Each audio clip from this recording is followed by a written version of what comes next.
बैठा रहता हूँ, बेवजह की बातें करता रहता हूँ। लोग क्या जाने क्या है मेरी मजबूरी, मैं तो चाय वाले का भी उदार हूँ, मैं बेरोजगार हूँ। मेरे पास है डिग्री बीए की, पर है ही नहीं किसी भी काम की।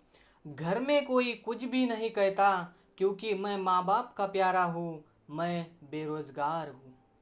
प्यार भी अब हो गया है दूर, समझने लगे लोग मिट्टी का धूर। पैसों से मजबूर, सफ़ेद कॉलर का मजदूर। मैं खुद का खुद ही गुनहगार हूँ, मैं बेरोजगार हूँ, मैं बेरोजगार हूँ। वाह, क्या खूब लिखा है किसी ने बेरोजगारी विषय के बारे में। दोस्तों, क्या आपने कभी सोचा है बेरोजगारी के बारे में? क्या आपने कभी महसूस किया है कि ग्रेजुएट डिग्री होते हुए भी बेरोजगारी की आग में जलना पड़ रहा है? क्या आपने कभी उस युवाओं की आंखों में देखा है जो बेरोजगारी की आग में बरसों से झुलस रहा है? क्या आपने कभी उस युवा के मन को पढ़ने की कोशिश की है जो निराशा के आलम में अपनी डिग्रियों को जलाकर राख कर देना चाहता है? क्या आपने जानने की कोशिश की है कि एक पढ़ा लिखा आदमी अपनी जिंदगी उजाले से लेकर बेरोजगारी के अंधकार में जाते देख रहा है? जी हाँ, हम बात कर रहे हैं उन लाखों लोगों के बारे में जो डिग्री होने के बावजूद भी बेरोजगारी में डूब रहे हैं। चौंकाने वाली बात यह है कि अनपढ़ बेरोजगार लोगों से ज़्यादा शिक्षित बेरोजगार लोगों की संख्या अधिक है। सीएमआई की रिपोर्ट के मुताबिक भारत में कुल मिलाकर 24.3% बेरोजगारी दर बढ़ गया है और ये दर अभी रुका नहीं है। इस कोविड-19 के चलते ये दर बढ़ते ही जा रहा है, बढ़ते ही जा रहा है। आखिर ऐसा क्यों है? वे भी उस देश में जहाँ के प्रधानमंत्री 2 करोड़ युवाओं को हर साल नौकरी देने का वादा किया है।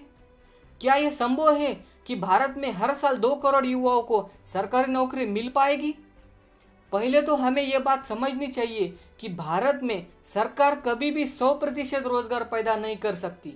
रोजगार हमेशा व्यवसाय और कंपनियां पैदा करती है। शायद यही वजह है कि देश में शिक्षित बेरोजगार की बड़ी फौज खड़ी हो। हर साल भारत में लाखों करोड़ों बच्चे अपनी डिग्री पास करके निकलते हैं और उंगली पर गिनती होने जितने बच्चों को रोजगार उपलब्ध होता है। इसी कारण बेरोजगार बच्चे गलत मार्ग अपनाकर पैसा कमाने में जुटी है। अभी के करंट सिचुएशन में तो सरकार ने ऐलान किया है कि प्राइवेट कंपनी में परमानेंट कर्मचारियों को कॉन्ट्रैक्ट बेस पे लेने की अनुमति दी है। यह बात आप सोच भी नहीं सकते कि आगे चल के बेरोजगारी का कितना बड़ा भूकंप हमारे सामने होने वाला है। सबसे घबराने वाली बात यह है कि युवा पीढ़ी 24 से 25 उम्र वाले बच्चे ही सबसे ज़्यादा बेरोजगार की जाल में फंसे जा रहे हैं। सवाल यही उठता है कि उन लाखों शिक्षित बेरोजगार का क्या होगा? उन लोगों का क्या जिनकी परमानेंट नौकरी होते हुए भी कॉन्ट्रैक्ट बेस पे नौकरी करनी पड़ेगी? उन लोगों का क्या जिनकी नौकरी इस महामारी की वजह से गई है? आप कमेंट्स करके ज़रूर इसके जवाब भेजना दोस्तों, और इस पर ज़रूर विचार करना। आज के सेशन में इतना ही। अगले सेशन में ऐसे ही नया एक्सपीरियंस शेयर करने ज़रूर आऊँगा। तब तक के लिए आप लाइक और सब्सक्राइब करना न भूलिएगा। धन्यवाद।